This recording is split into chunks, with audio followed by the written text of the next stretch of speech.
Guys and gals, good morning. How are we doing today? Oh, it is a beautiful Tuesday morning, day before Gen Con. I'm super excited to be here. I hope you are too.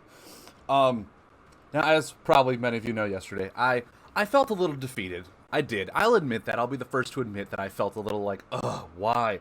Because, we're seeing the same exact cards over and over. We finally got a Wave 5 set. I can't really blame anyone else but me. Because, maybe some people don't have the shards or the gems to buy all these new cards. And they're still playing the same old decks. But not beyond that, it's like the same cards from Awakening, too.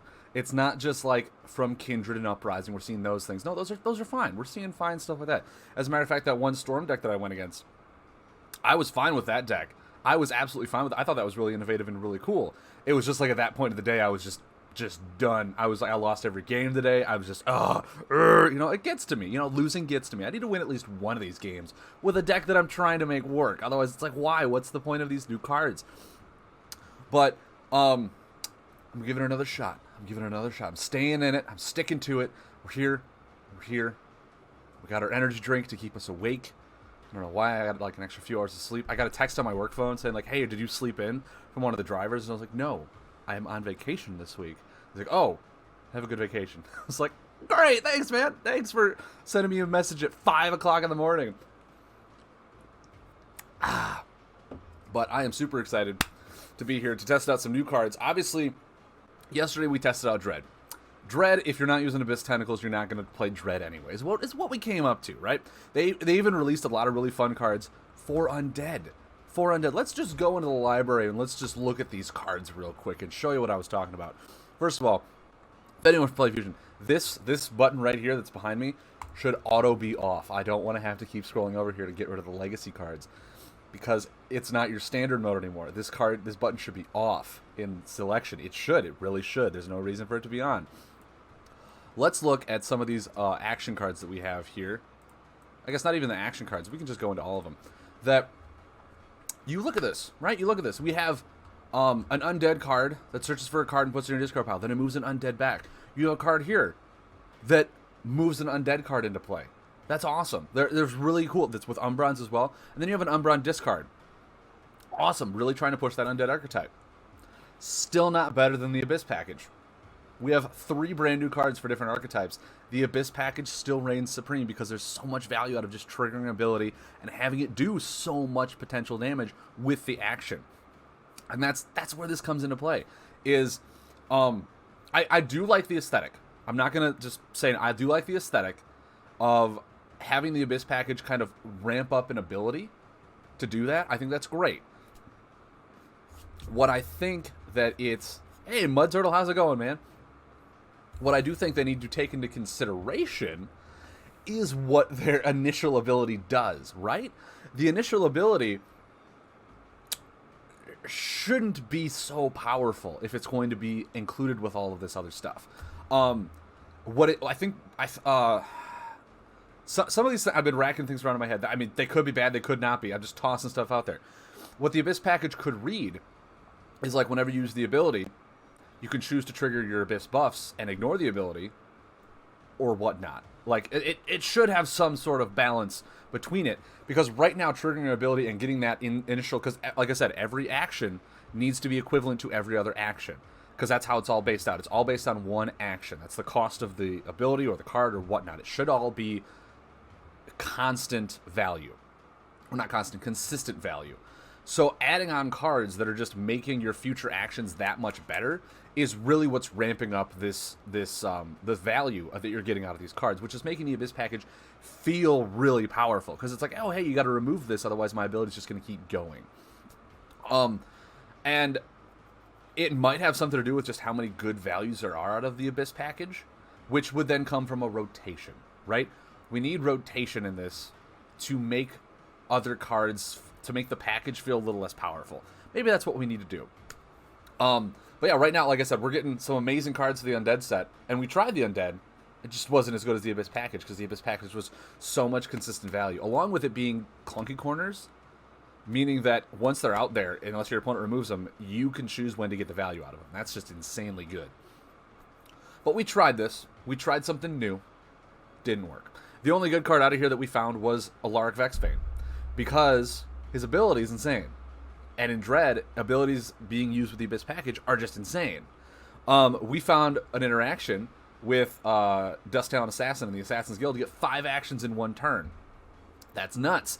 And if you're using one ability to trigger your board and then get 5 actions afterwards, that can either be 5 card draw, or it can be, used to play attack cards, buff removal, whatever, and then still card draw, which is just major benefit to you.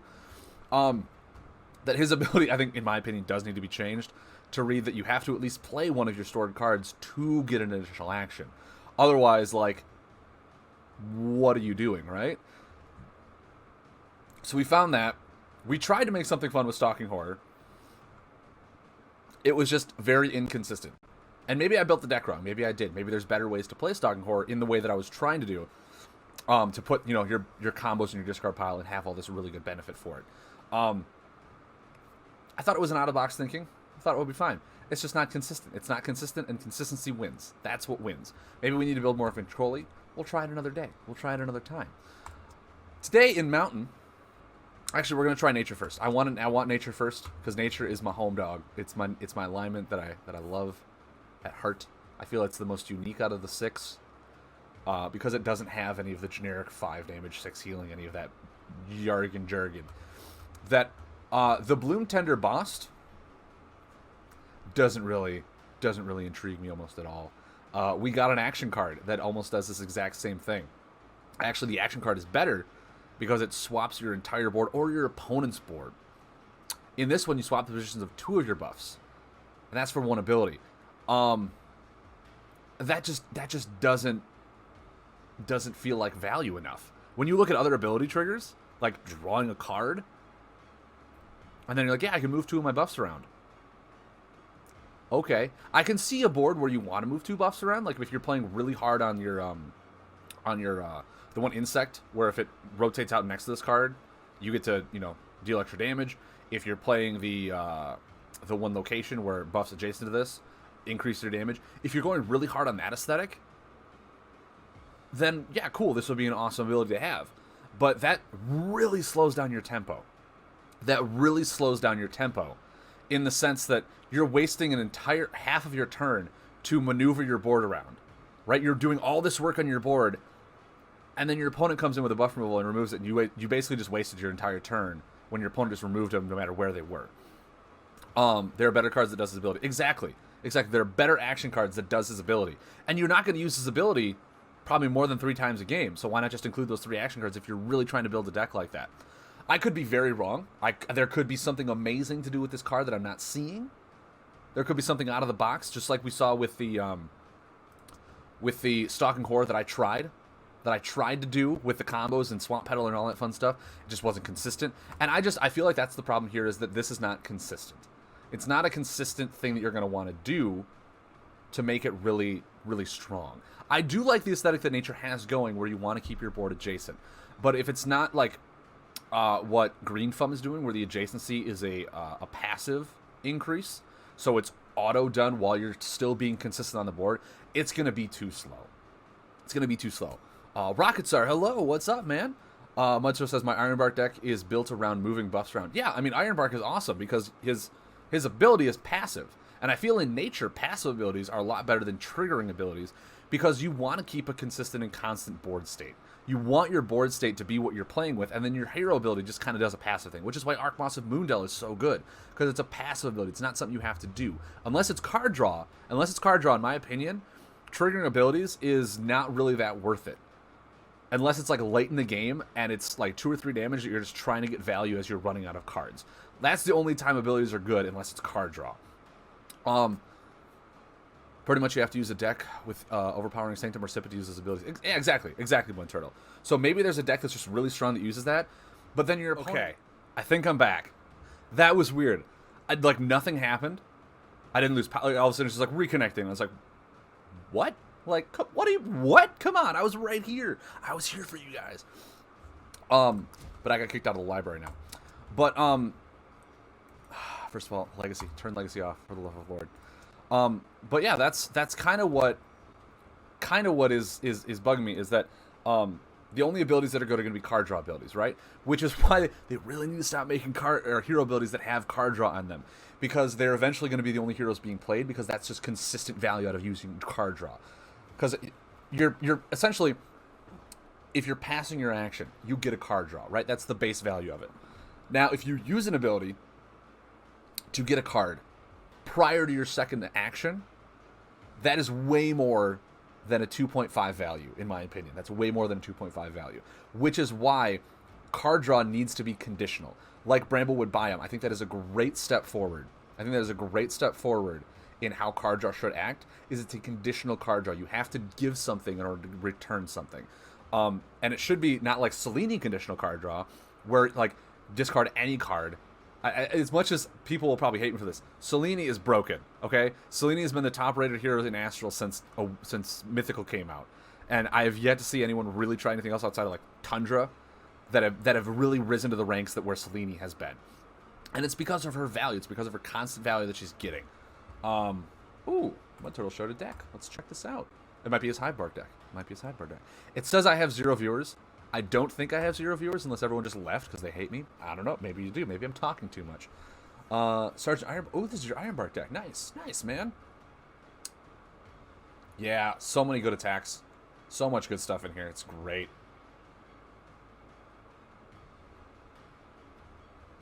Yeah. Yeah, no, this deck looks awesome. This deck looks amazing. Wow, that's awesome. But, yeah, that's where this comes down to, is that...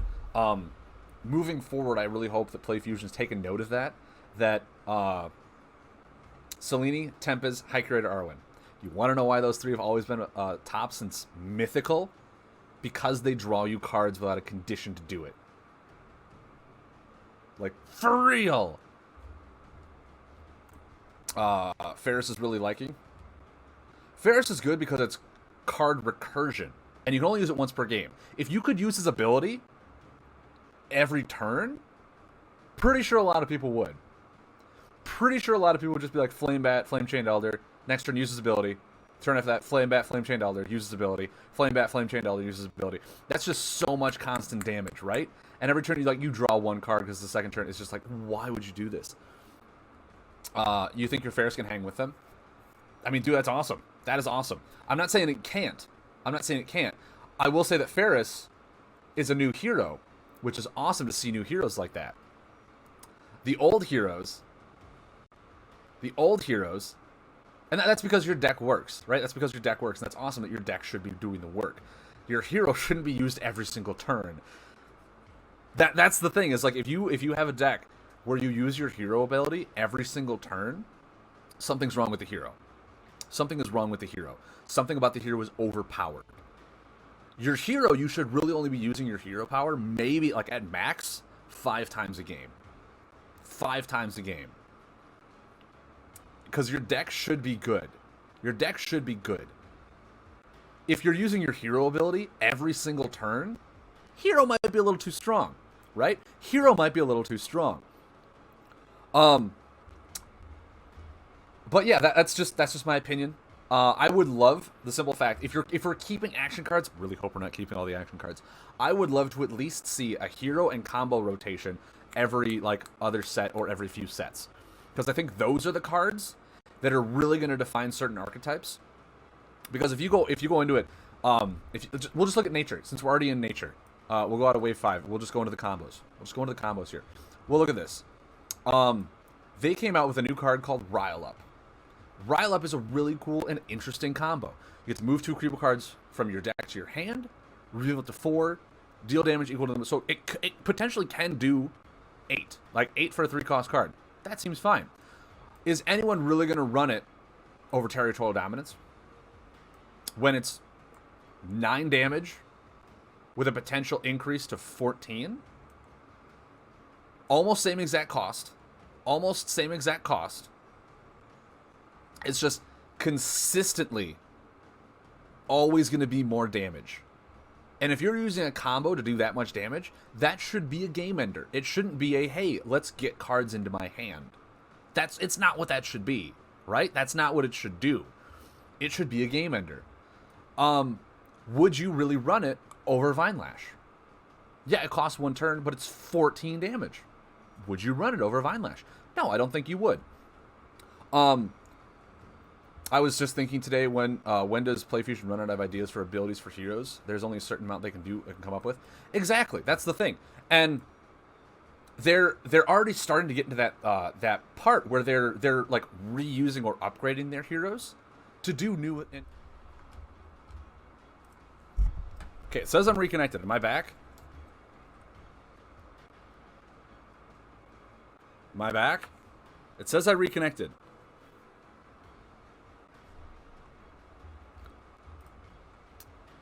I think I'm back.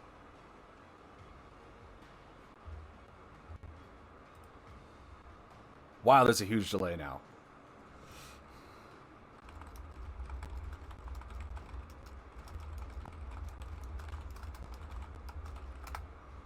That is a bummer. That is a major bummer.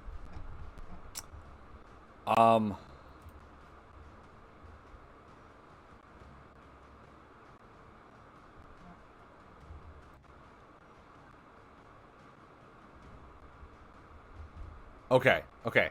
Here's what I'm gonna, just so I know the delay, because oh my god, it looks like there's such a huge delay. I'm gonna hold up some fingers, type in chat right when you see them, okay? 1.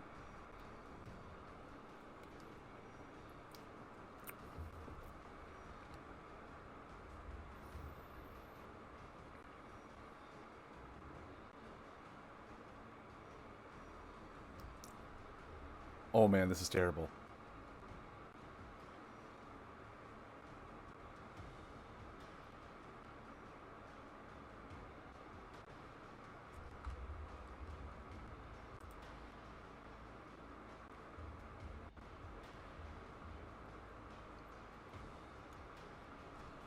Oh my word. There is like a 40-second delay on my stream right now. Oh god. Okay. Oh, okay. Okay, well I held up 2 fingers, that's why. Oh, that feels so bad. Okay, well, it's gonna be really... I'm gonna end the stream and reload it. Oh my word, that's a huge gap. That's almost a minute delay. How am I gonna talk to you guys like that? Maybe it'll catch up. How do I fix the buffering? That's terrible. Oh, that's so bad. Well, I think the cats are fighting. I opened the patio door because it's really nice outside today, and they're typing out there. So I don't know why my internet keeps crashing like that. Really don't. I hope it gets better. I hope it's not just a. I hope it's not a charter thing. But so anyway, as I was saying, and please chime in whenever. I will try and get your comments. I feel really bad, and if I ask questions, I'll just keep going with the conversation as I ask them. But yeah, I do believe that it's really difficult for. Well, let's go. Let's. What am I doing? I was talking about combos and stuff. Is that PlayFusion really needs to have a rotation in heroes and combos at the very least, so that they can introduce new combos, new archetypes, and new stuff like that. Because Reclamation came out. Reclamation I thought is a really good combo, but no one's using Reclamation because people are still using like Bane Bloom. I think is the only one that people are using still or now, because Bane Bloom is just card draw. Hey guys, if it's not printed on a shirt, I don't know how else to say it, but card draw is card draw. The Camouflage is a good one because it stops your opponent from attacking. That's good. Reclamation is like, oh, but it only removes locations, so why would I use it? And you're like, it's true. Even though locations are everywhere, why would you run Reclamation over any other combo buff out there? Why would you run it over Treetop Tribunal? Over Territorial Dominance? Like, all these things that have been reprinted and redone, why would you choose any other combo that isn't already proven to be consistent value? Yeah, and hero abilities. And hero abilities like that. Hero abilities, like, in all honesty, if Triano was reprinted, I still think everyone would simply just use Triano. There would be no reason to run any other hero in nature. If Dolo was reprinted, I think that Dolo would be one of the only mountain heroes to run, because it's just card draw. I would take 3 damage all day for 2 cards. That seems broken. Like, all of these heroes, they're really hard to come up with brand new and inventive ideas for the heroes or abilities or whatever have you, unless they literally take some of the card pool away and allow themselves to open up for more stuff to do. That's just what I'm thinking, is that they need a rotation. Dells, oh my, I completely missed you. The same color as Mud Turtle in my chat. Dells, welcome to the show. I hope you're enjoying yourself. A long time no see, man. How you been? Hey, how's your project coming? You haven't sent me an update on it since the last one.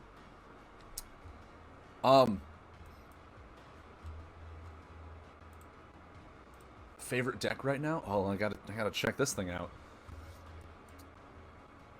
Oh, your Ferris build. Yeah, dude, this thing is bonkers. This thing is bonkers. I love your Ferris build, man. It's so great. Posted in subscriber chat was going to be my Gen Con one. Yeah, dude, this thing looks amazing. This thing looks insane. Oh man, did I have two? Yeah. Yeah, it says I went live twice, which is dumb.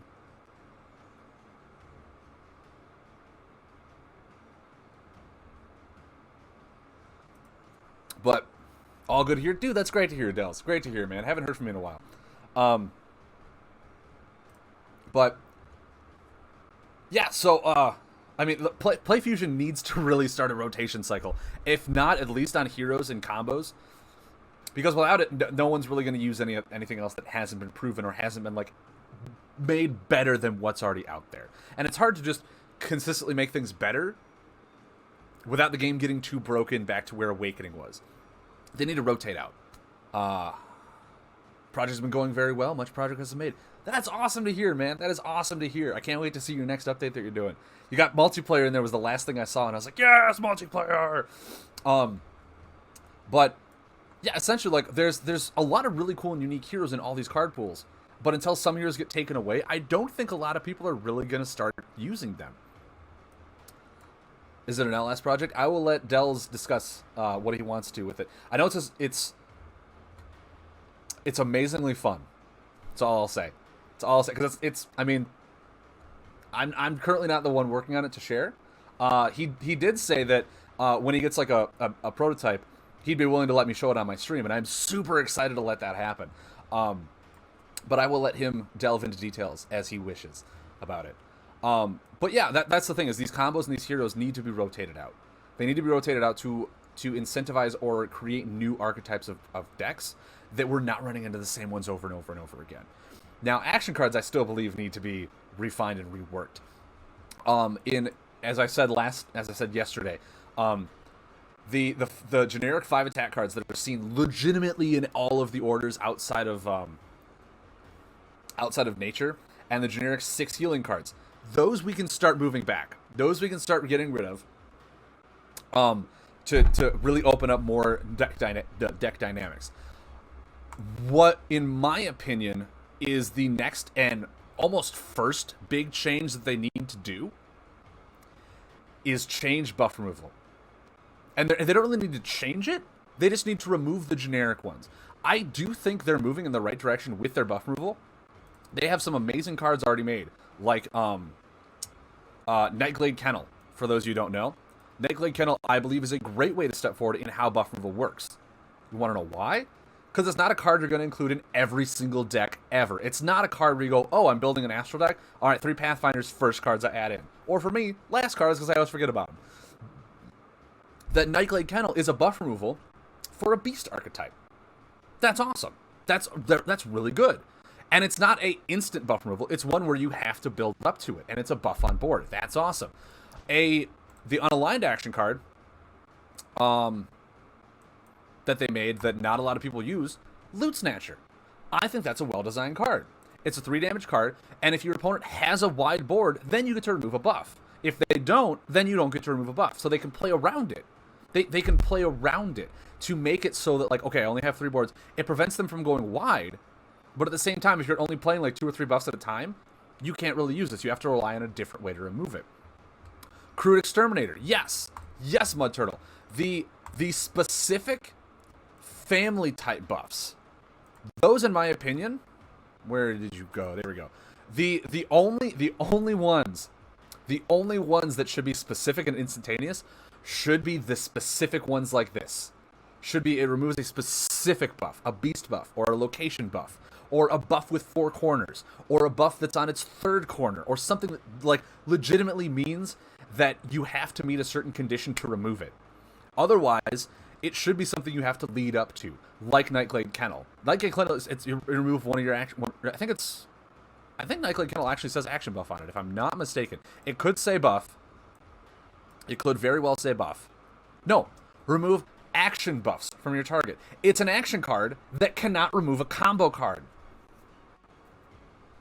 Can we appreciate that they're moving in that direction? Can we just appreciate that they're moving in that direction to make it so that action cards can stop interacting with combo cards unless it specifically says combo card? Oh, that has been a huge deal to me to have one Crystal Leech remove a combo buff in play, and you're like, wow, that was a great use of an action card that I spent 3 or 4 action cards paying for one. Like, really hurts me. I used Loot Snatcher in side deck in my first LS tourney, used it versus Granite. See, that's next level thinking, man. That's next level thinking. Is that I believe that's the right direction they're moving it. It already shows. They're already making cards like this. Blastbot removes location type buffs. There's the Chimchar that removes elemental buffs. And it's surprising to me that that card is not being seen run more because of how many elemental buffs there are being played. Abyss package, putting that out there. That card is probably going to be really well done. But it's the simple fact that, like, that card is just a worse Pathfinder. So why run it when you have Pathfinder? Right? Like, that's the thing. You don't need 6 cards for buff removal if you're playing a deck that just wants to be consistent in winning. So please change some of these cards. Rotate out some of these cards. Retire some of these cards so that we can broaden our horizons with our card pool. They're starting to make smaller and smaller card pools. I think this Uprising one was the smallest card pool to date. And it shows because you can't really make a whole lot of new card types or advance with how your generic card pool has been so consistent that you're making all these new cards. Great. I would still rather use a Tyrax Mercenary over anything else. I would still rather use a Vitalizing Frog over anything else. Vortex Slayer works great in Selene. Yeah, because it's card draw. So it's good in card draw if you're looking for card draw. Yeah, you can discard a draw too. Once again, Selene, a little bit busted. There's awesome cards in here that are really well done. A lot of people are looking at Storm, and they're running Bubblefish consistently. We have really cool new ones, like the Mari Stormguard. But I actually don't see Mari Stormguard being run that much over Bubblefish. Because Bubblefish is just, it's a generic one that it's not interactive, right? It's not interactive. And I do think we need to move into this where the board state needs to be interactive with your opponent. Otherwise, it'll just be, I'm playing a card, go. Okay, I'm playing this card, go. Okay, I'm playing this card, go. Well, you can't do anything to me. We're just going to see whose deck is more efficient and works better than the other one. There's no back and forth, which makes card games really fun and interactive to me. If there's no interactivity, then what are you going to do? Also, stop, get back. Please get back to the aesthetic of each alignment. I don't want to see cards that are essentially the same thing, just reskinned. I'm talking about Electrified Moat. Okay, Electrified Moat. 3/3/3/3. Damage to when you get attacked. And cards like, where'd you go? Tyrax Gunner Guard. 4/3/2. When another hero attacks, they take damage. This one is not a location. It has one less corner. But it does the same exact thing. Like, I get it. There should be some cards that interact differently like that. But then there's, cards like Tyrax Mercenary. And Spark Wisp. And Mantic Spitter. All these things, they don't feel like they're meeting the aesthetic. They don't feel like they're meeting the aesthetic. If you want just generic attack cards, put them here. Put them here. As a matter of fact, you already have them in your Sneaky Creeble. You already have them in your Umbran Thief. You already have the generic attack cards that people are running. Keep your alignments to their aesthetic, or every deck is just going to feel the same. As I said when Mari came out, it's a side deck card. Yeah, because Bubblefish is better. The nature one, the nature buff they put out, Overlook Defender, is not as good as Moss Ridge. It's just not. If Moss Ridge was retired, Overlook Defender would see a lot more play. But it's not retired, so why run this one? There's a lot of decks that are just doing chip damage and whatnot to just cycle through this thing almost in one turn. Whereas Moss Ridge Defender stays there for 3 turns and prevents just so much more damage. There's no reason not to run Moss Ridge over Overlook Defender.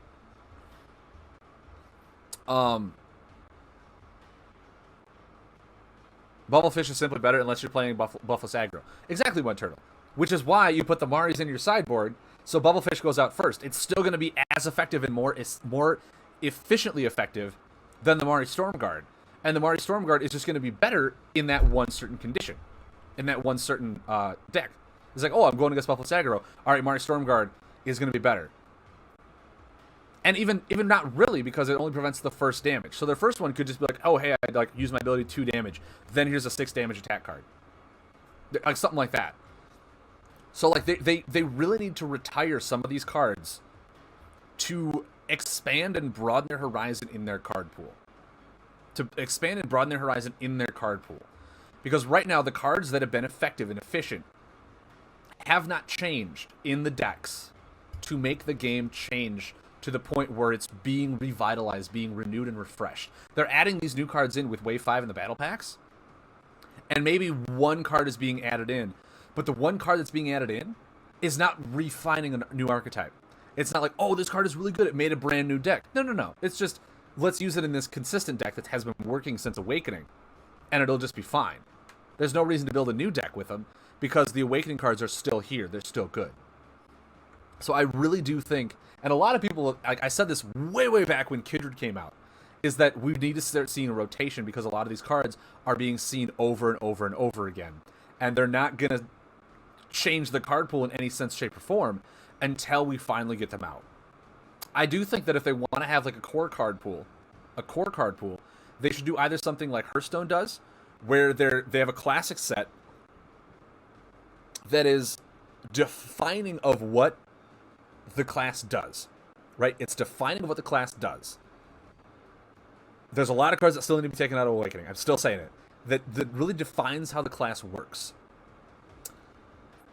That start to fit certain archetypes, but at the same time, just like, hey, nature works on a lot of buffs. Okay, so maybe keep something in here, like you can keep the Resourceful Sipit in.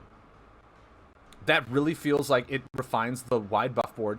It's really unique to the nature class, something like that. But there are cards that should not just be so busted that they're going to be seen for 3 years in a row without the game changing. Or they do something like Magic the Gathering, where every new wave or set, they come up with a core box like halfway through.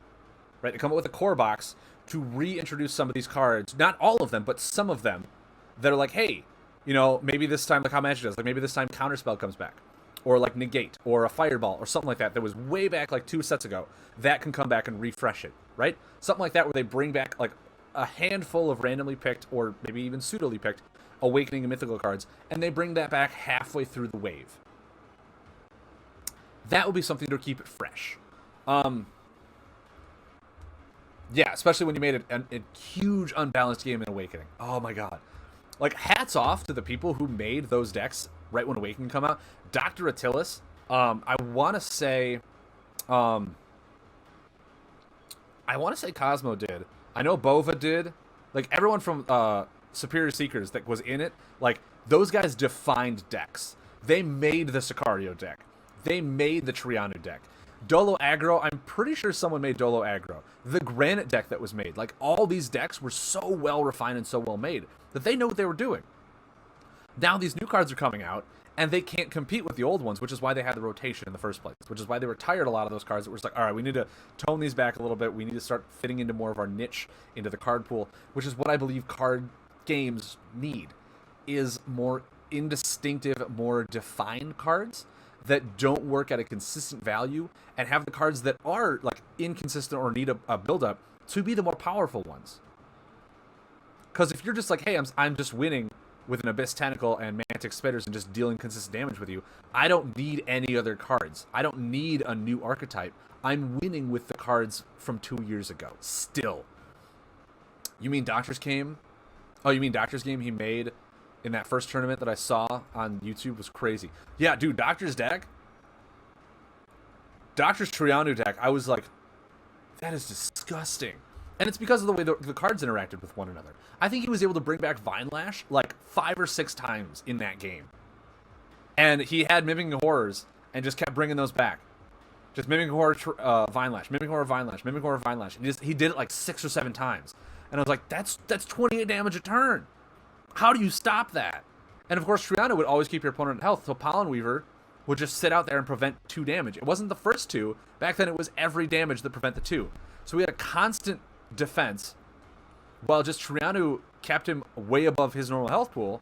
It was just nuts. It was insanely good. It was so unbeatable. Exactly. It was just so strong that they really need to start refining that. And I will say this, buff removal needs to change to be a lot more distinctive and a lot more, more fleshed out in a sense. Because cards like this that involve storing are terrible right now. They are so bad. And they've made so many of them, and they look so cool, and a lot of them are rares. But they are so inconsistent and so easy for your opponent to just wait 2 or 3 turns while you try and build it up to remove it with 1 card. To just remove it with 1 card and have your entire deck. Well, I built a deck around this 1 buff. Now I'm just like, what do I do? Like, what's going on here? That Rootglade Grotto, I thought was going to be an card. There's a lot of really fun things you can do with Rootglade Grotto, but it takes too much time to build up, and with 1 card from your opponent, the entire 5 or 6 turns you've been building this card up, drawing the cards, playing the cards, drawing the cards, doing all this stuff with it, your entire deck, your entire game is gone. It's like, well, that was horrible. We all thought Road 202. We all saw this card, and we're like, this card is insane. It's so good. Even I was like that. No one's playing it. It's very inconsistent. It's very inconsistent compared to the cards that we have right now from the Awakening and Kindred and all that other card pools. That this one literally requires you to have this card, 3 other cards, and then to use an ability in 1 turn, ability next turn, ability. It's way too slow and way too inconsistent. Because if you think about this, if you lay this card, you use the defend ability, you draw 1 card, you put 2 Creebles under it. Your opponent then removes the buff. They spent 1 buff removal to get rid of 3 of your cards. You have to bait out so much buff removal because the buff removal is so generic in this game that cards like this will not see play ever because it is so hard to build up. There's a reason why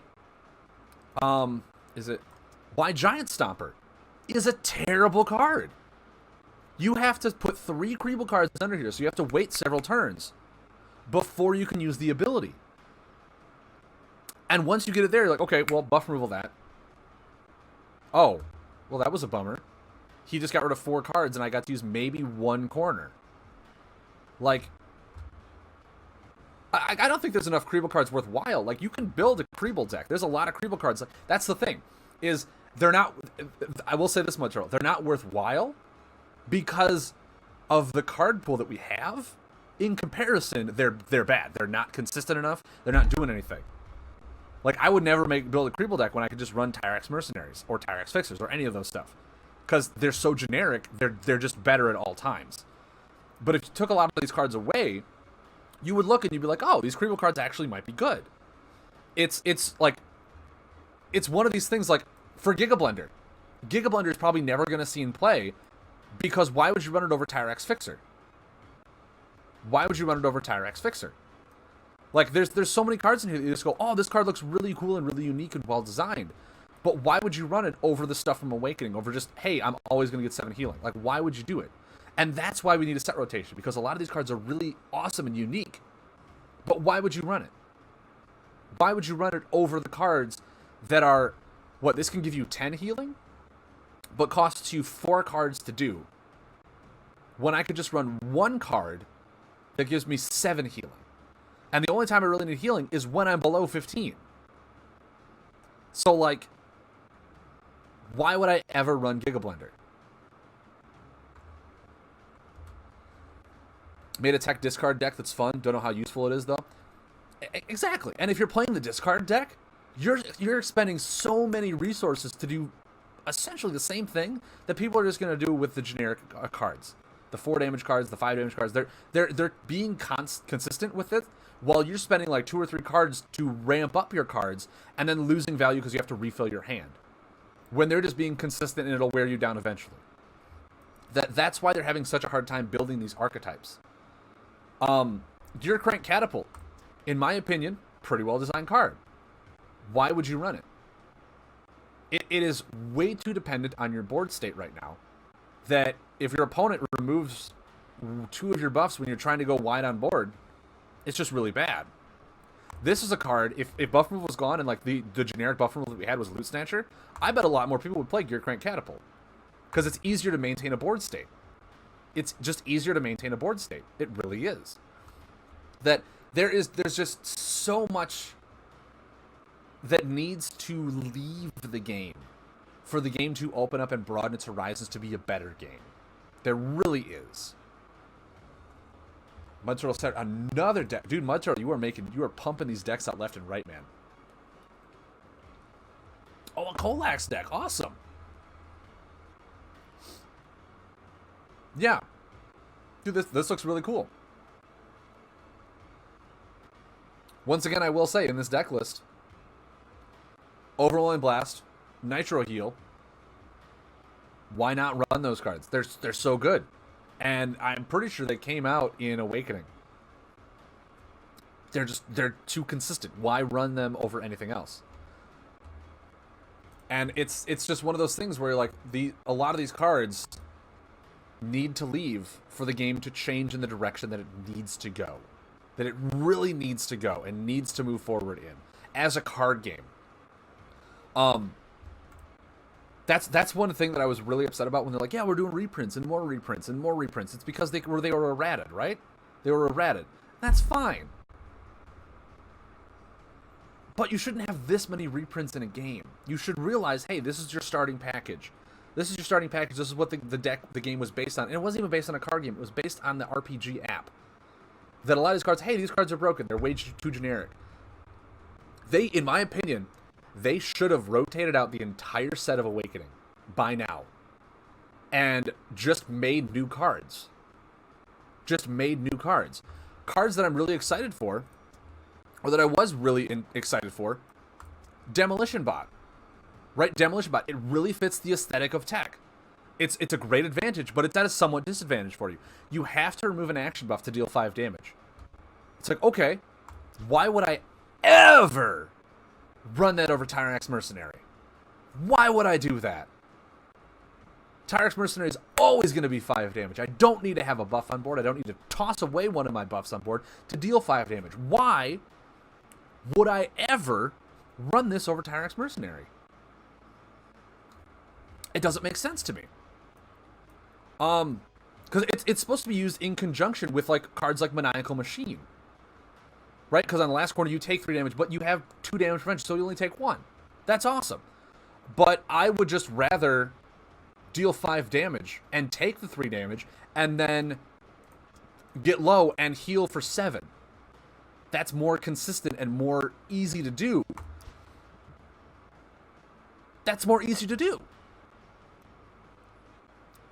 Like with Unstable Scavenger. It's a buff that, has a drawback on it. You could remove it and deal 5 damage before it really hurts you. You could do that. I'd rather just take the 5 damage, get low enough, put Tyrax Fixer out. Or get low enough, have my turret equipped. And just deal 5 damage. There's no incentive to play a lot of these new cards because of how Awakening is just so generically good and effective that no other card they're going to make that's actually going in the right direction. Cards that I approve of. Cards that I go, wow, that's really innovative and really cool and dynamic. There's no reason to run these cards while we still have the Awakening cards and some mythical cards. There's no reason to run them. Just, it boggles my mind. I'm actually more surprised they got rid of cards like the Heap. I'm surprised they got rid of cards. I have to actually open Legacy for this one. They got rid of cards after they errated them. Like the Heap. The Heap, when one of your other mechanical buffs expires, heal for 2, draw a card. This card alone allowed you to build a mechanical buff archetype. It was not a card you splashed into other alignments because it had to be mechanical. Not tech, mechanical. It was like the Sipid Spawner. Or Resourceful Sipid, sorry. It was like that, where it had to be, and that one's still in play. Like, this one was errated to be pretty well balanced. I think this, in all honesty, this is a good card to keep in a core set. Because it's only going to be used in certain decks. It's not going to be used in every single deck. It's going to be used in decks that have a lot of mechanical buffs. But they retired it. And I was like, why? It actually fits a really nice balance now. Where it's not going to be used in every deck, but a lot of the decks you're going to see it in, it's going to be used really well. It made Truestone work. It was one of the only constant mechanical buffs that you could get. Right now, Truestone's card pool is just so bad. We need more mechanical buffs. We really do. And no one's really running them because the Heap is gone, so you don't get a value out of building a large mechanical buff board. We had, what was it, Anzi the Mender? It was really an awesome card where you really had to define your mechanical buff board. And it was really fun to play. And now he's gone, and it's like, well, now he's gone and the Heap is gone. Why would anyone run mechanical cards? I could just run explosive cards because explosive cards kill you. That's what they do. It's, there's just, they need to do a lot of, almost, like someone said, I think on Monday, hit the reset button. Retire a lot of the cards that are in here. Keep a lot of the cards that are working. And start the game fresh. And start the game almost from a fresh standpoint. It's really sad to say this, but let's face it. They've lost a lot of their original players from the Awakening days. They've lost so many of them. And they've started to gather a brand new collection of player base. They've gathered a lot of new players that have been brought into the game. To me, now would be a good time to hit the refresher button. Because all the people that knew the Awakening cards have pretty much left. All the players have pretty much retired or gone their own way and said, hey, we'll come back later if the game does something new. Now is a perfect time to do that. Rang said it. Yes, Wranglothor, who I believe is here. He might be at work. He might be just tuning in and out. Yeah, Wranglothor said it. They lost a lot of their player base. I think someone from Superior Seekers actually said almost the entire team is going to be at Gen Con this year, but not a single one of the team is planning on playing in the tournament. That should say something. Like, probably your number one best competitive team outside of the Crystal Gang, the Breakfast Boys, who I believe, I don't even think any of those guys are going to be there this year. That an entire competitive team for your game is going to be at the convention, is going to be at your first Platinum event, and not a single player on that team is actually going to participate in it. Now is a good time to take drastic measures and just restart it. Just restart the game. Now is a great time to do that. Retire cards, pull cards out, start fresh. Like, you have the opportunity and the perfect timing to do it now. So why not? Buff removal, generic attack and defend cards, and essentially your generic defend cards too. A lot of those can be taken away and start building more innovative stuff to really define archetypes, as opposed to the generic cards. They're like, hey, 10 to 15 of these cards are so generic and so good, we'll auto plug them into every deck of the alignment. and then a few cards here and there to make it a little different. Like with that, that's not building new archetypes. That's building the same deck with like a little twist. That's all it is. I'm still going down to Indy during Gen Con days, but I don't think I'm going to. But I don't. I'm still going down to Indy during Gen Con days, but I don't think I'm going to Gen Con now. That whole not even listing the booth as LS. Yeah.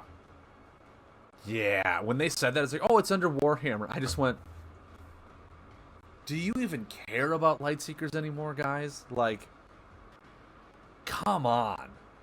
That. How do you do that? It's your own IP. It's the game that you literally have 100% creative control over. And you're not even promoting it. How do you let that happen?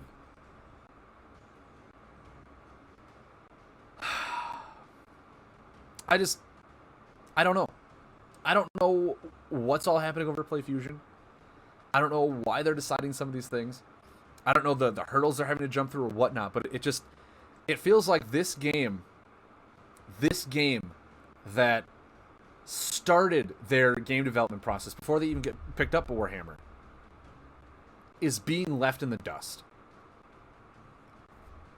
And they're not showing any incentive on promotion. Yeah, they said it's on. They're just like, oh, it's under Warhammer. Look for that booth. What? Like, what? Yeah. Yeah, so it's like the Lightseekers players, hey, where's Lightseekers? Oh, you're actually looking for Warhammer. Like, no, I don't want Warhammer. I want Lightseekers. Oh, no, they're the same booth. They're the same thing. Oh, I saw a little glare. I had to just tap my green screen. Yeah. And I'll go ahead and say this. I've been, oh, hi there. Hi, kitty. You want to come up and play? Since the door's open? Yeah, look at you. No, let's not. Come here. I'm sorry, you just lay down. Just lay down right here. That's perfect. We should get you a box and just put you in a box.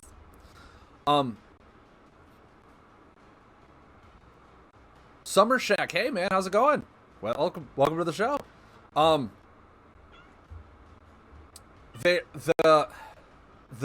been following color correction. Whoa. Blame the cat. I would. Oh, come on.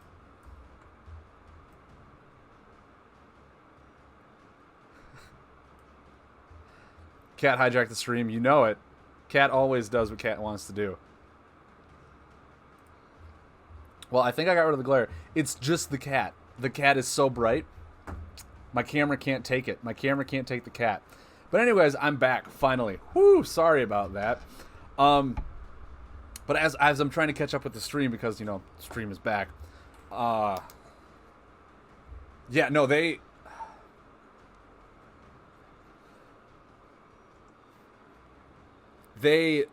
really kind of messed up their whole tournament thing with what they're doing. I really hope my computer stays alive now. I have no idea what's going on. Like, out there.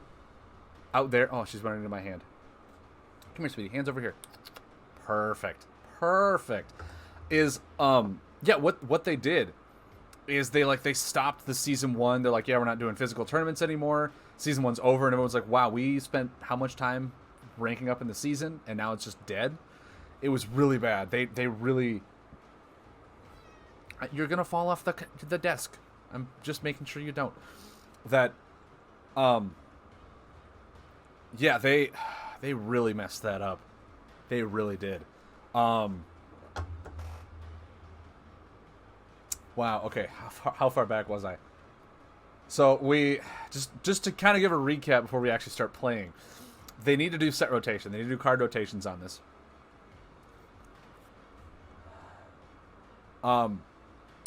They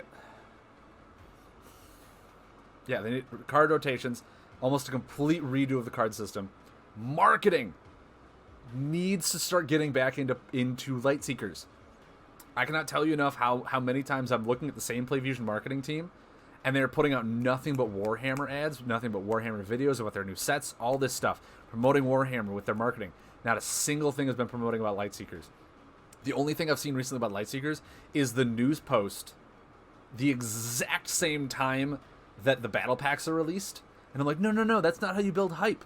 You literally need news posts to come out like a week in advance, showing what you get, showing what it's going to be. So people can get hyped, can start like, oh yeah, I'm going to save up money, I'm going to start grinding for this stuff. And then they posted out like the day of, along with the battle packs, like, hey, check it out, check what you can do today. And it's like, well, I needed to set time aside. Like, I can't get this until like 2 days from now because I'm busy. I didn't plan on a new content coming out. It's really, really not good. Well, hi, sweetie. And like, just doing that, their marketing team has been majorly going to the wayside. Honey, you're right in front of the camera. All right, fine. You want attention. You want everyone to know who you are. That, it's just, they need people who are as much in love with Lightseekers in their department as they are with Warhammer. Why are you biting me? I'm petting you. Why are you biting me? Works for me, the cat in front of the camera. I know, right? You'd rather see that little bug than mine.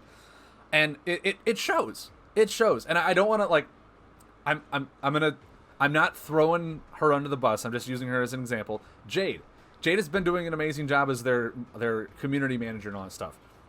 But she has been posting nothing but Warhammer stuff. And unless there's a Lightseeker community manager that I don't know about, she needs to start really helping the Lightseeker community as well. She's been posting the videos on Warhammer. She's been posting a lot of stuff on her own about Warhammer, going to Warhammer events. But she's the community manager for Lightseekers. And if she's putting up the same news post too, she needs to put 50-50 into Lightseekers and Warhammer. And just knowing the fact that she's doing all the stuff for Warhammer and nothing for Lightseekers really shows me where PlayFusion as a whole is, where they're putting their best foot forward in. And it really means that this game is not getting the attention it needs or deserves. And to me and a lot of people, it's like, well, why would I play a game that is legitimately built on the player base and the company's not doing anything to really promote that? It saddens me. It really kind of makes me go, well, you know, if the company itself doesn't care that much about the game, why would I care that much about the game? And that's just my own opinion. Oh yeah, we need card rotations. If not full sets, if not a full reset button, heroes and combos need to at least get moved out.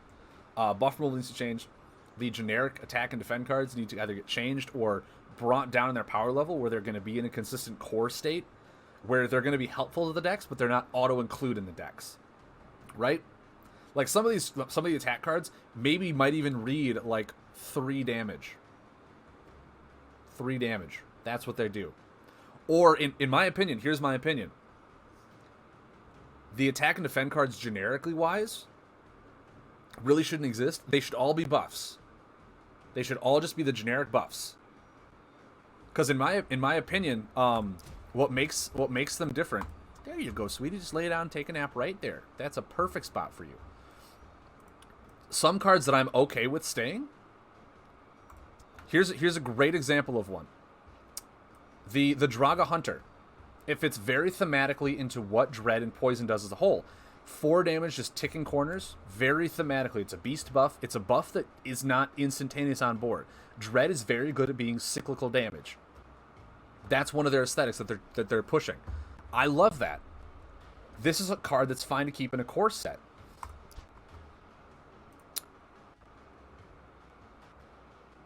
Cards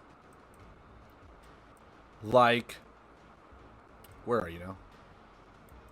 First of all, why are heroes being shown up in action cards? That doesn't make sense.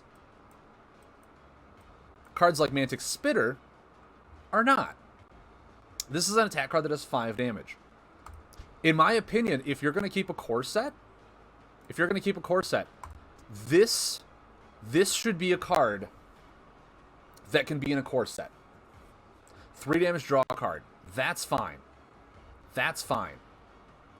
It's not overpowered. It's not way massive damage that's going to be auto-included in like aggro or just nice finishers. This is the kind of card I can see being in a core set. These are fine attack cards to keep in because they're cycle. They're minimal damage, but they're cycle. So if you want cycle, then yeah, use it in your cycle deck.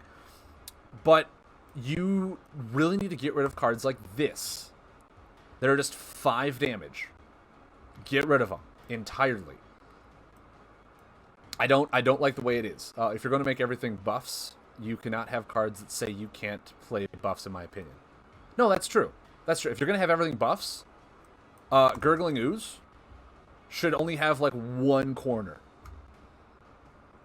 That's it. Just one corner. Your opponent can't play buffs for a turn.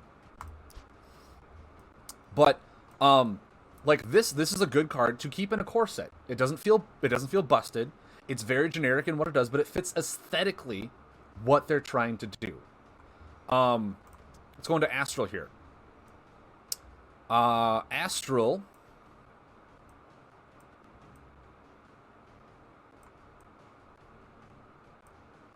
First of all, Chimchu Militant, obviously that's the one that needs to go. That's the one we're talking about.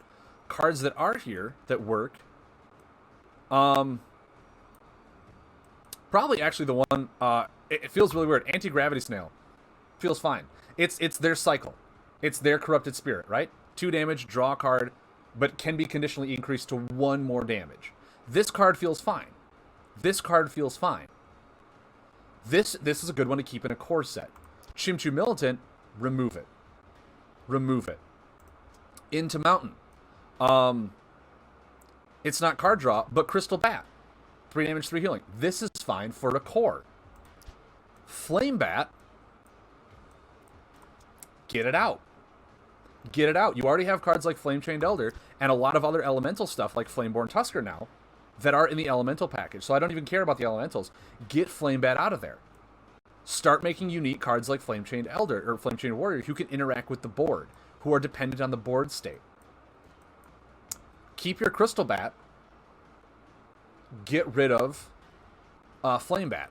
And if we're just talking about like Flame, Draga Scorcher. I'm actually okay with Draga Scorcher. I'm okay with it. It's very impactful, but it's a buff. It's a buff that can somewhat be interacted with. You can make it dormant.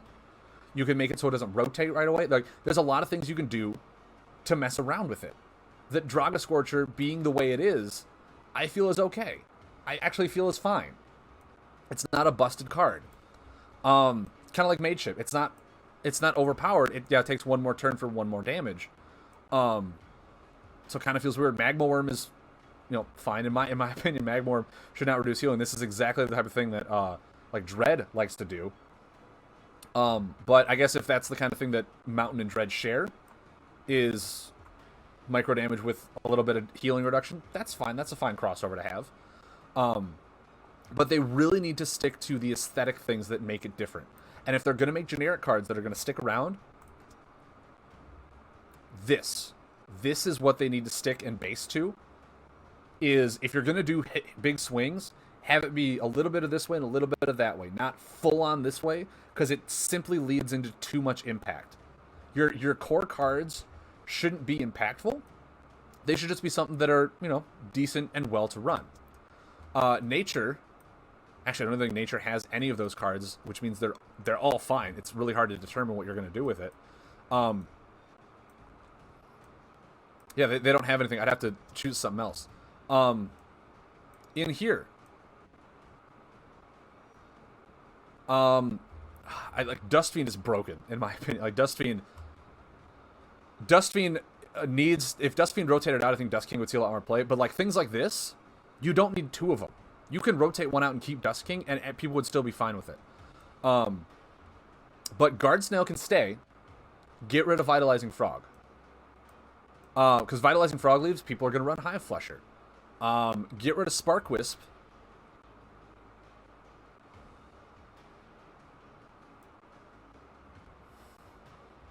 Living Cloud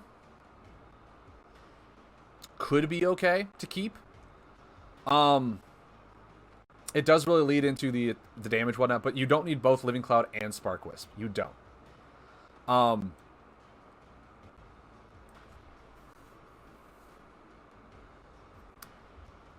no, what am I saying? There is You have Heroic Starfish. Perfect. Perfect generic card. And they have Delivery Crab. Perfect generic card. Perfect generic card cycle. Now, I don't think they both need to be in water. I don't think they do. You can split them around. But like cards like this are perfect for it. What about Electro Hopper?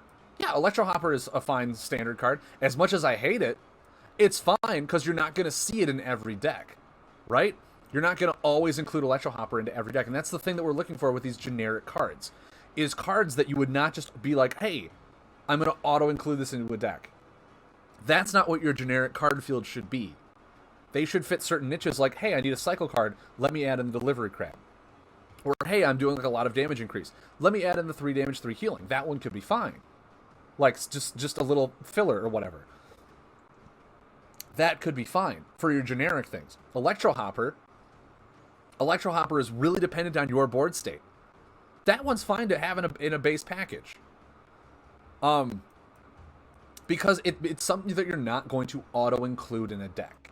And that's the thing that their core set, their cards that they're going to keep around, if they're going to keep any around, needs to really start understanding is that those cards should not be auto-include.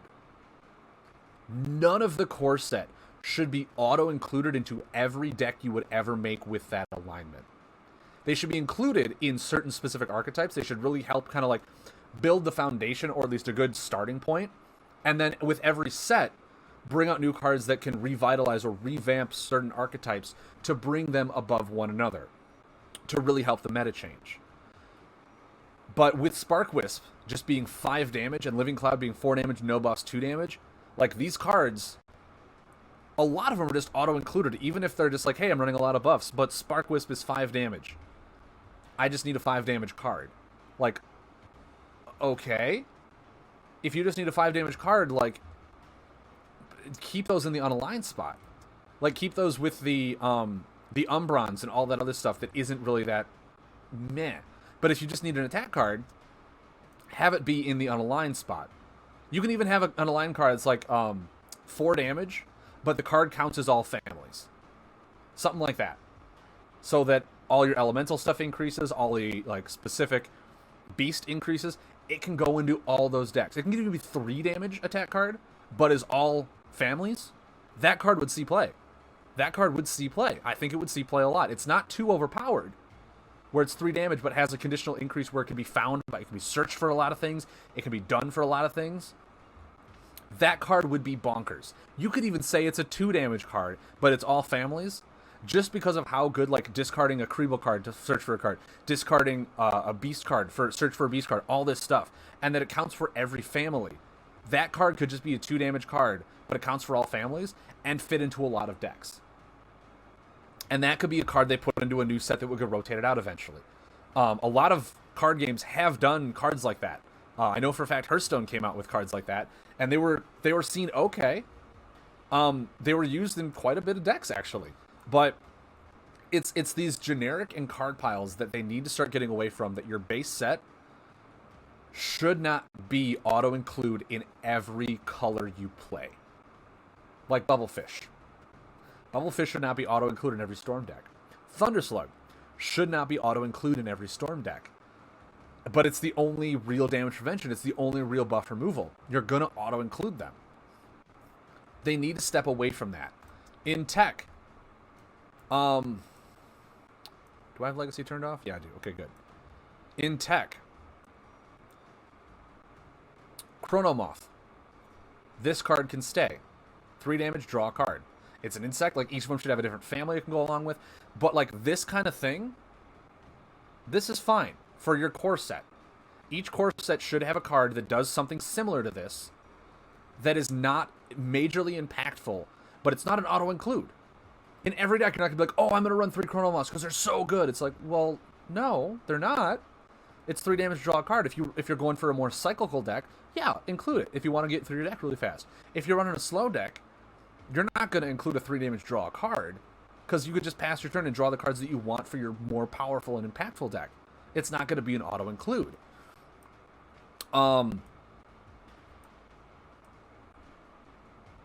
Fountain of Time fits very aesthetically into this, where they manipulate how buffs rotate. This card is fine for a core set.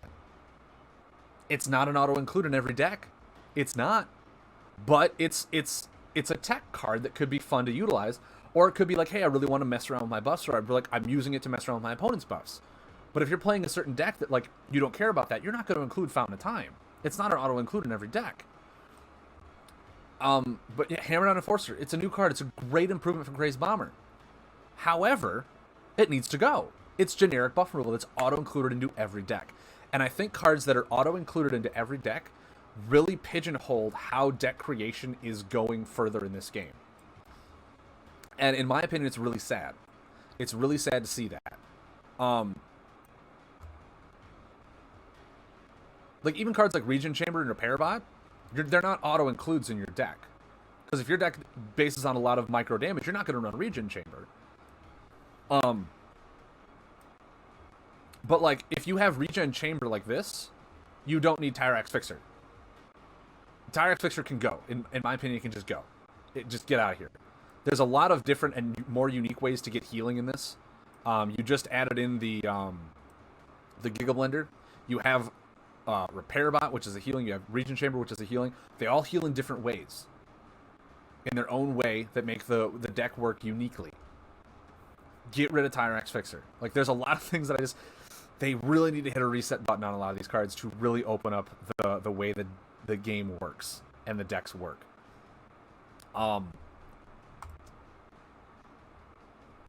have to go through and, like, I could probably make a list of all the cards that I want to see leave to open up the game. Fixer, Feeder, Beetle need to go. No, yeah. In my opinion, Blinding Beetle should have left at the first side of rotation. It should have left way back then. It's a card that interacts with combo cards in your opponent's hands. It can interact with your combo cards. It should not. First of all, it should only say one attack card, and it should only say one action attack card. It shouldn't be able to move combos. It shouldn't be able to move more than one, unless it's like a specific family. If Blinding Beetle said, call a family, they move 2 cards of that family back. Then fine. It's a family. You're not always going to hit something. You're probably going to say Beast to try and hit Crystal Leech or Thunder Slug or whatever. You're probably going to hit Undead in... It's really funny. If you hit Undead in Nature to try and hit Reckless Spirits, and they have all Beasts, you're like, well, that was a bad one. That it really needs to be refined. And the best way to do that is to not errata the card. It's to retire the card and make a new card. That's simple. That way you don't have to errata everything like that. You can make a new card by retiring the one that was busted. Make a new card and start from scratch. And I think right now, in this game, in the state of the game that it's in, now is the time to do that. Now is the time to basically start from scratch, retire a lot of these cards, and start fresh. I think that is the best thing for this game, in my opinion. It's going to feel really bad, because it feels like you're backtracking. But, in the long run, if they care about this game as much as they care about Warhammer, they need to look and realize what cards are just being overplayed and overplayed and overplayed in every single deck, and realize, hey, every single deck runs this card, no matter what deck it is. Maybe this card needs to be retired, and we can split this one card into 3 or 4 different cards that fit certain archetypes. So that way, it's not always the same card. If they're done with Wave 5, release it, and then work on a huge Wave 6 and retire cards again, that'd be fine. That would be fine. That would be A-okay. If Wave 5 is done, release Wave 5, awesome. And guess what? They're going to go through Wave 5, and they're going to see the same exact cards being played again from Wave 1, Wave 2, and Wave 3. That's where you know it's like, hey, these cards are auto-included into all decks. It's really pigeonholing how our card creation is going forward, and how we can really retire those cards and expand, and make that one card into 4 different interactive cards on how they work similarly, but they're cards that work specifically for different archetypes. So like the discard one. You can have, like, the card that's 3 damage, draw a card, but you can also have a card that says 3 damage, but if discarded, draw a card. Something like that. Or if Wave 5 is intended on being huge, then retire cards again. They really just need to retire cards. That's the main thing I'm pushing here. I've been talking for about an hour and a half on it. They need to just retire cards and restart from fresh. They really need to just retire cards and refresh their card pool to really change this game. They really do. That is 100% what they need to be doing.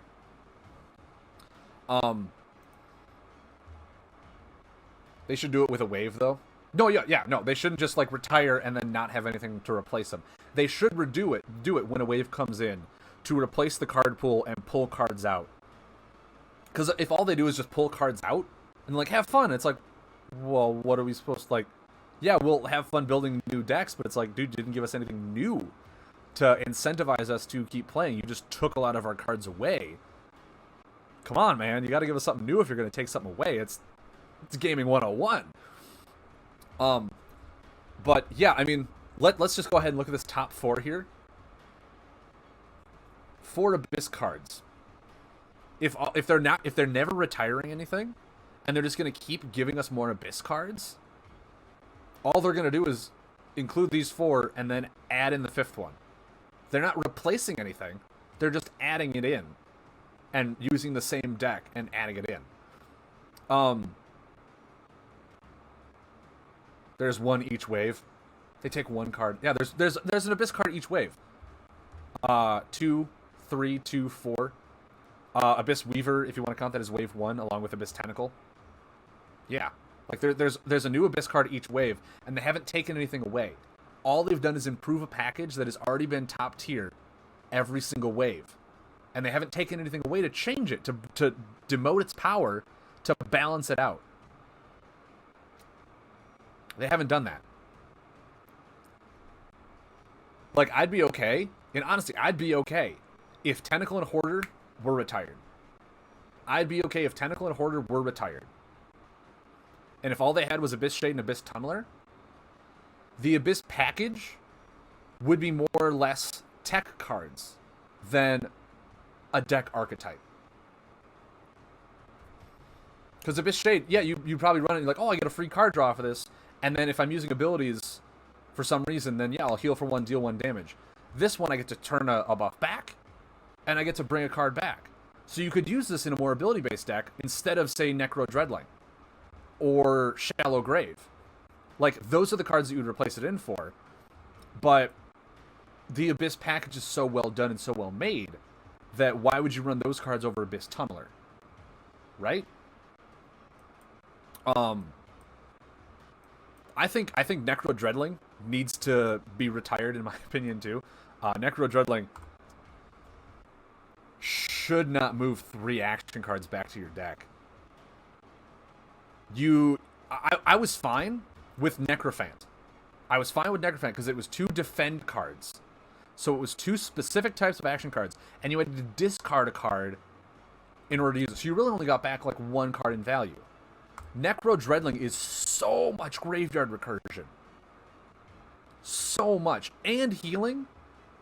Like, this card could read deal 2 damage, move up to 3 action cards. You would still run it. You would still run it. The Necro Dreadling should say, move up to, what, 2 undead action cards? Really stick with the aesthetic of the undead coming back? If it said 2 undead, undead might actually be better. Because it would fit, there's a certain card that fits that archetype, as opposed to, hey, it can bring back any, I'll just bring back my Abyss package cards. I'll just bring back my Wall of Bones cards. I'll bring back anything I need. Their graveyard recursion needs to start being more refined, so that they can have cards that fit certain archetypes. Bring back undead, because undead is doing the graveyard recursion theme. The Abyss package isn't doing that. All of that stuff, like, there's nothing that is, like, Dread is good in graveyard recursion, yeah, but it should be Dread undead. Dread is good at cyclical damage, yeah. That's a common theme. but maybe have that be more of a poison theme. Would you think if Dreadling went away, everything would be fixed? I think if Dreadling went away, the graveyard recursion would be a lot slower, because their graveyard recursion would come from their buffs, which means it's interactable. It would come from their abyss. It would come from their abyss tunnelers, and it would come from their shallow grave. And having your graveyard recursion be interactable or being able to be stopped, I think a lot of things would change in Dread. Because if you're trying to win the long game, then those are probably the buffs that you aim your buff removal for, or you save your buff removal for. You try and outlast the other cards, and they're like, oh, they're going to bring their cards back. All right, now I can interact with it. Now I can stop them from doing that. And that's where this whole thing comes with interactivity that we're not seeing, that we're really having a hard time doing. More philosophical question, I guess. I don't... I guess I'm asking, would you need to fix the Abyss package without Dreadling? No. I think the Abyss package is fine without Dreadling. I think Dreadling just makes it so that the Abyss package works in the early, mid, and now late game. Because with Abyss Dreadling, you heal, and you bring on your healing and all that stuff, and then you just bring back the Abyss package. And then you just have it go over and over and over again. And it's very consistent, because there's only so much buff removal you can run in a game. Yeah. It really does. You can put one Tentacle down and one Horror, or whatever. Remove both those buffs. With one Dreadling, you get 3 cards back when buff removal is only 2 buffs removal. So it's like, it just negates it. With Abyss, Necro Dreadlings negate buff removal entirely. Which is why Dread is doing so well right now. Because they're playing their good, consistent buffs out. They're doing their constant drawing cards, dealing damage. Then your opponent removes them, and they go, okay, you've blown your buff removal. Now I'll bring those buffs that you removed back into my deck, and I'll just play them later when you can't answer them anymore. That's why the graveyard recursion needs to be specified. It needs to be more specific and more family-oriented. And that's why cards like this need to stop just saying action cards. Unless it's legitimately just one action card. It needs to be more specific. And they're doing a great job with that by saying family-oriented and removing, returning discarded undead cards, returning beast cards, all this stuff that is being more generic, which will fit in certain archetypes and not just be auto-include into every deck. I loved Dread when it first came out, played it the most. Then the Abyss play became optimal. It killed me. Yeah, it did. It did. I loved Dread. Dread was my first one. I started with, honestly, the Sicario that, I want to say Bova. I don't know if that's true. If Bova was the one that built the Sicario deck when it first came out. I was like 3 cards off of what his list did. I was like 3 cards off of what his list did when I first started playing Sicario. Because it was just so strong. But I was mainly playing multiplayer, so my build wasn't as refined as his was, because I didn't really play one-on-one games. It was just so good because everything was so generic. That they need to be more specific in their cards, take away everything that's just generic, and I think the game will open up to a lot more possibilities and have a lot more potential in growing. Assassin's Guild, in my opinion, you could say gain 2 additional actions.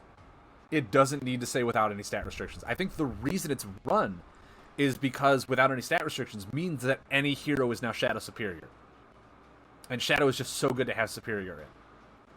If Assassin's Guild simply read gain 2 additional actions, I don't think it would be run all that often. I don't think it would. But if you changed it to gain 2 additional actions, then you could keep this as a core card. Because it's not going to be run in every deck, but it's going to be run in some decks where you want multiple actions in a turn.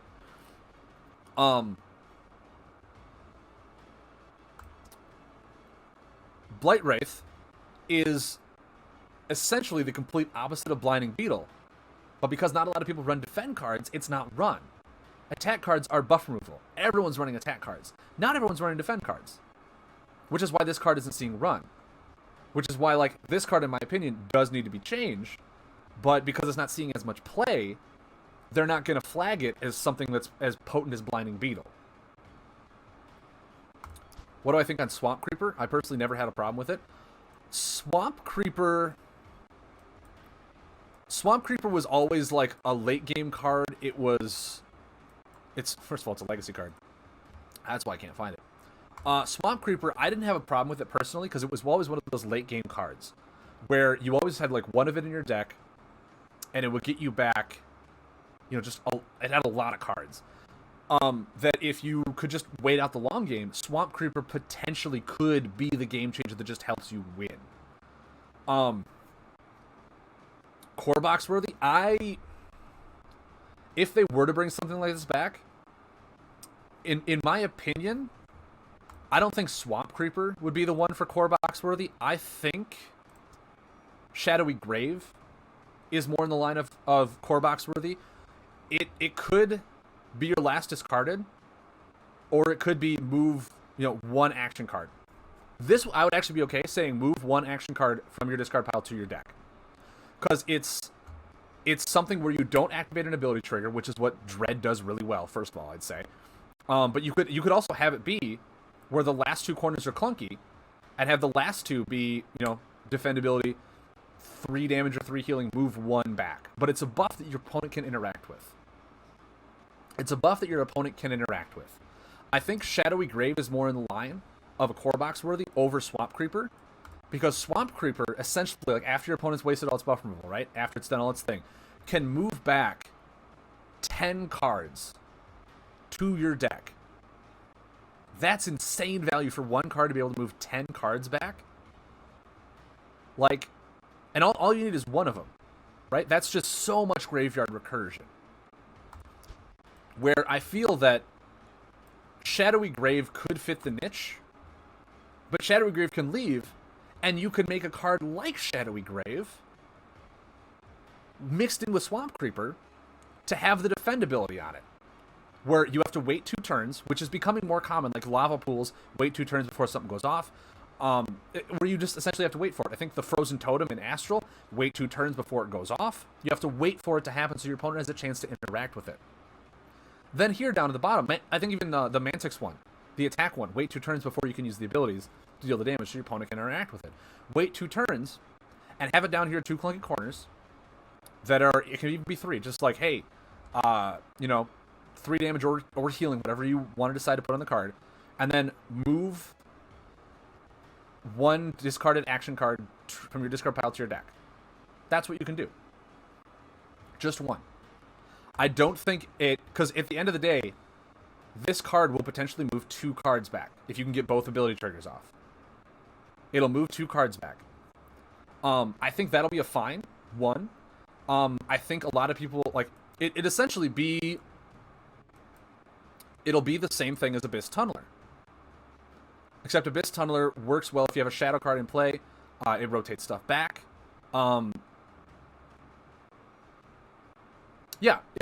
Shadowy Grave, the one I'm discussing, is almost the same as Abyss Tunneler. It's just you have to wait 2 turns. Whereas this one, it comes into play, and you get to instantly do it.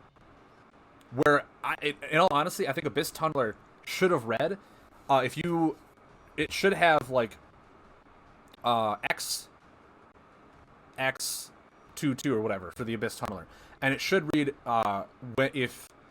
when you move an ability action card,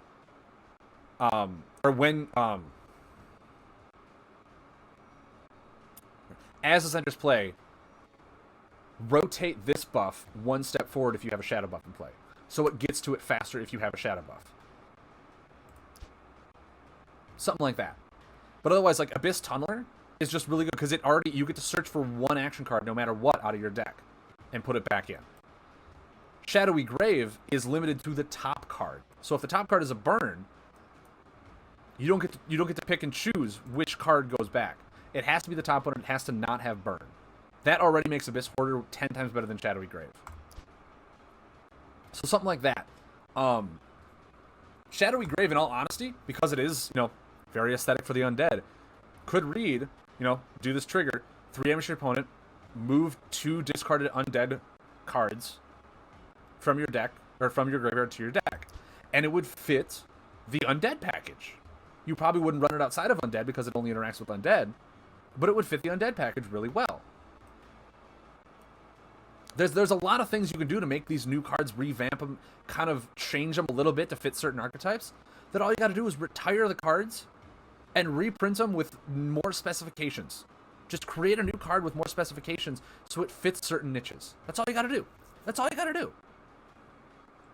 I would love to sit down in a design room and talk to some of the game developers. Like, hey, when you designed it, did you have like different aspects? Like, did you think of like, hey, this one card now we can split it into like 3 different ones, and have them be leaning for the Dread Undead archetype, the Dread Umbron or Kriebel archetype, and the Dread Discard archetype. Like, you can fit 3 archetypes with 3 different cards, and have them come out in waves to really help. And then have them retire after a while, and then come out and change the numbers a bit. You know, maybe less healing, but it brings back 2 more. Maybe you found something that it just needs to be improved upon. That's what they need to start doing with these cards. Like, Shady Recruiter is an amazing card for Kriebel decks. But right now, there's so many good generic cards out that no one's building a Kriebel deck. So Shady Recruiter isn't being run. It's just not worth it. Because I would rather just run the Abyss package, which is blatantly good, over trying to build something with Kriebels. They have a lot of cool and interactive cards in here with families, but they're not being run because they're not as consistent or as just good value as the cards we've already had for the past 2 years. That's what it is. That's what it is. That's how it's going to be. Shambler is an amazing core card. It's an undead card, 3/3, 6 damage. Along with the Draga Hunter. You know, it's 1 more damage, but it's a beast card, and it does it a little bit slower. But it's a different family. Like, those are cards, they're fine. They're fine to me as core set cards. Because they're base staple cards that are buffs that can interact with your opponent. But I have been talking for almost 2 hours now, and I love it. I love talking to you guys about this game. I love discussing this game with you guys. I know my stream is being cut in and out. I know it has been, and I do apologize. I am going to take a quick break. Yeah, I know, right? Take a quick break. And when we come back, we're going to try... Good discussion. Dude, I love these discussions with you guys. I would love to just, like, every Monday, go live for 3 hours and just discuss the game. I would love to just discuss the game with you guys. Have Razor Greshu's game discussion. And talk about the game. Talk about it a little bit. And then maybe a little bit of gameplay. But just sit there for like half the stream and just talk. Because I feel like this game, there's a lot to talk about. A lot of things that need to be changed. A lot of videos need to be made just for discussion-wise.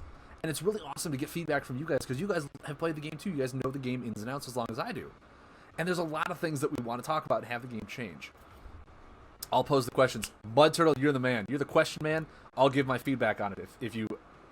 Kind of like an interview. Oh! Mud, please. Please, everyone follow Mud's example. Write down questions you want to ask me, and we'll have like 1.5 segments, maybe like full day, where you just ask me questions and my opinions, and I'll give them to you. Every Monday. Every Monday. Or maybe just like the first hour of every stream. We do discussions in the last 2 hours we just played. Maybe if that's what you guys want to do, I'm more than open to it. I am more than open to it. Dells, you have a question. What is your question, Dells? I have plenty of conversation topics. I know you do, Mud. I know you do. Dells, what is your question? I would love to hear it. I invested maybe a month into this game. There's 0 physical play where I live in Colorado, so I had to play it 100% digitally. Think there's any chance of them having digital tournaments? Summer Shack, I do, but it won't happen until they implement like spectating mode, so they can actually have announcers and commentators and stuff like that. But I do think digital tournaments is the way that this game could go if the app upgraded more to be that way. Dell said, if you did rotate out Awakening, what happens to buff removal? What happens to buff removal is more specific buff removal. Is if buff removal changed, you could include the family specific buff removal, like we have with Blast Spot. Even in nature, there's the one, the Chimchu, that removes an undead buff. You could have those. There is the Loot Snatcher, which is if your opponent has more than 4 buffs, or 4 or more buffs, you get to remove a buff. There is Nightglade Kennel, where it's a buff removal specific to action buff removals, but you have to ramp up to it with beasts.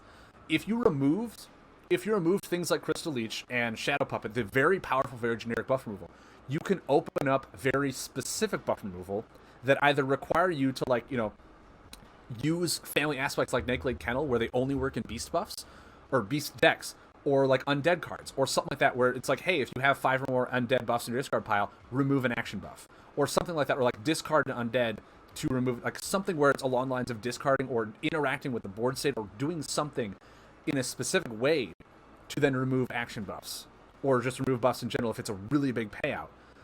That's what I think they can do in a further ways to change buff removal. Because they've already started to implement that, like with Nightglade Kennel, where you have to, lay it down on the board, then draw 3 beast cards, reveal 3 beast cards to remove an action buff. Any action buff, it's set out there. There's Blast Spot that can just remove a location, right? It can do whatever it wants to do. But if you remove the generic buff removal, it opens up a much more expansive way to introduce more unique ways of buff removal. Because if you're thinking about it this way, in almost every card game, it's minion based, right? Minion based on damage. You remove minions based on damage. But you also have kill a unit. You have kill a unit that's like attack of 5 or higher. You have kill a unit by dealing 3 damage to it, so you can kill it with damage. You can have buff removals in there, like that just say, hey, remove a buff that's on its 3rd corner. So it's very specific, but it's like you're not always going to run into buffs that have 3-corner buffs. You can really open up how your buff removal works to then make it so it's not auto-include. Because Shadow Puppet, Crystal Leech, Thunderslug, every single one of those cards is auto-include into every single deck. And that in itself, with how small the deck card pool is, with 30 cards plus 5 combo cards, you should never, in my opinion, have a card that is auto-included into every single deck of that color. Would the game need more damage reduction too? I don't think it would need more. The deck size is pretty small. That, like, people who are running, things like Bubblefish, they only ran Bubblefish and it was fine. You needed the damage reduction at certain times in the game. So then back up with defend cards and stuff like that. That the damage reduction you can be more specific with, like Mari Stormguard. It stays out there permanently and rotates as your opponent lays more buffs. Bubblefish, perfectly fine. At certain 3 turns, you get really good damage reduction. There's fine things the way to do with damage reduction. You even now have Shield Wall to prevent attacks from coming through. There's a lot of ways you can reduce damage on the incoming stuff like that. That it's very specific, and you don't need as high generic value out of Bubblefish when you have things like Mari Stormguard, like Shield Wall, like all this other thing, like the Colossi Ritual Site. No, it's not Ritual Site. The unaligned ones, stuff can't deal more than 4 to you. There's stuff like that you can replace in with it. There's a lot of things you can cycle through and see like which one works better in this deck, as opposed to this one is always going to be the best value. It's auto-included into your deck. That's where we can step away from stuff like that and really advantageous and grow the card pool as a whole. That the same thing with buff removal, because Nightglade Kennel is a great buff removal in my opinion. It's a buff that's on board that once you get to the corner, if you reveal a beast and there's not a buff out there, you just don't reveal the beast. You don't remove the buff. You just keep it out there for your opponent to be like, okay, I have to either find an answer for Nightglade Kennel, or I have to try and bait his removal for when I do something. Like, it's out there. It's got it in hand. And it is generic for 1 action card. But it's not going to be run in, say, an elemental deck, because it has no value in an elemental deck. That's where they need to start coming in with more of these ways to really show off and showcase how buff removal can be done, as opposed to just, here's 1 card that removes 2 buffs. I'm always going to have that in every single deck. Every single deck ever. It's what it is. And I think they need to start stepping away from that and going more into the lines of specific buff removal or specific ways to make buff removal good. Because there's one that you can literally have, like, remove, I don't know, just something, like I said, with undead. Or maybe even nature in general. If your opponent has more buffs than you, or like if your opponent has 2 or more buffs than you, remove an action buff. Nature is really good about going wide on board. So if you don't have a wide board, the card could just be like, restart one of your buffs. Or if they have more than you, remove one of their buffs. It could do something like that. But if you don't have a wide board, or if you're going way wide on board, maybe it's still an auto include because you would restart your buff, obviously. But like maybe if you have, 3 3 insect buffs on board, you could do something. I'm starting to get a really bad example. You could have it where, if, like, choose one of your buffs, the corner value. If that corner value is higher than another corner value of an opponent, remove that buff. You can remove it. It's just like you have to use your board to remove another board. Okay, a lot of things were said. Okay, gets redone, so it would have to be with a new wave that introduces buff removal. Yeah, exactly, Mud. I find it hard to invest in the game without a competitive scene. Summer Shack, I do hear you. Without a competitive scene, it's really hard to invest in the game. And until digital becomes more incentive to be competitive, really all we're doing right now is playing to play. We're not playing to get anywhere.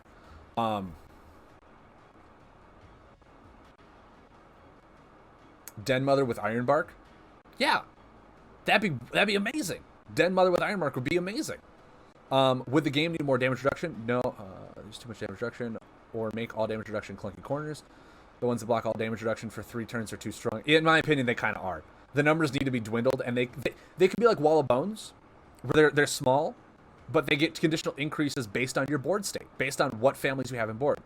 Wall of Bones could be awesome if it was like, Wall of Bones is a base of 1 damage prevention, but then gets increased based on like the amount of undead buffs you have on board. It's the same thing as that combo buff that's terrible, but put that in an action buff, and that's really good damage prevention for an undead deck. Not an Abyss deck, but an undead deck. You could have something like that and really refine how you make these cards. The entire card pool would need a rebalance, though. But it would be for the better for sure. No, yeah, exactly. And that's the thing, is that right now, their card, we have to understand that they made all these cards for the RPG game. They made it for the RPG game to scan in to improve the game state and whatnot. It was very generic, very base of what you were doing. Then they made the card game. And now they made the card game and they start to realize, hey, card games need to be a lot more specific, a lot more niche on how these cards work, so that there's not one card to rule them all. There's not one card that's auto-included, and there's no reason to make any other cards. That's the basis of card games. That right now, because they started with an RPG and are now leading into the card game, they do need to hit a reset button on this card game and retire a lot of these cards to open up a more expansive card pool. And what I would love to see is if Wave 5 is already done, like they've said, and they're branching out some of these cards to test them for us. If Wave 5 is done, Wave 6 can be 200 plus cards where they add in like an entire new set and they just retire a bunch of cards and say, hey guys, Wave 6 is our reset button. We're finally going in, or we're coming out of the beta phase. We've realized what we've done. We've started to retire. We're getting into more niche cards. A lot of these card values to build archetypes. You need a lot of these cards to collect. That's what they need to do with either Wave 6 or Wave 7, is really come out with a mass pile dump of cards that are very non-generic and more specific, so that you can really build certain archetypes and not have the same cards be seen over and over and over and over again. Is there going in a direction? RGs.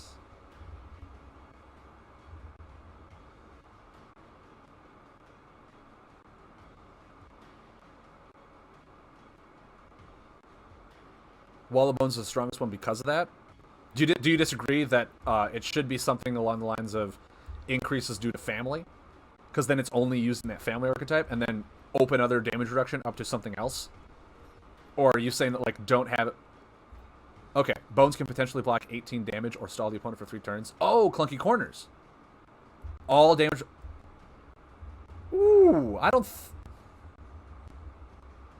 think clunky corners should be increased exponential, or not like without a cap. But I do think there's a place for cards that are just 3 rotation corners. But I do think that they need to have conditional increases, and I think the max conditional increase should be to 2 or 3. Because if the card pool is going to do away with 5 damage cards and go to more of the 3 damage stuff like that, like I'm suggesting, like I wish they would do, then I do think there's a place for the rotational damage preventions, but I do think that those should fit into certain archetypes and not be used in every deck. I do think there's a place for them, but I don't think every deck should have a place for them. So I think Wall of Bones should be like a 1/1/1, but can be increased up to 3 based on your undead buffs on board, or at least have an.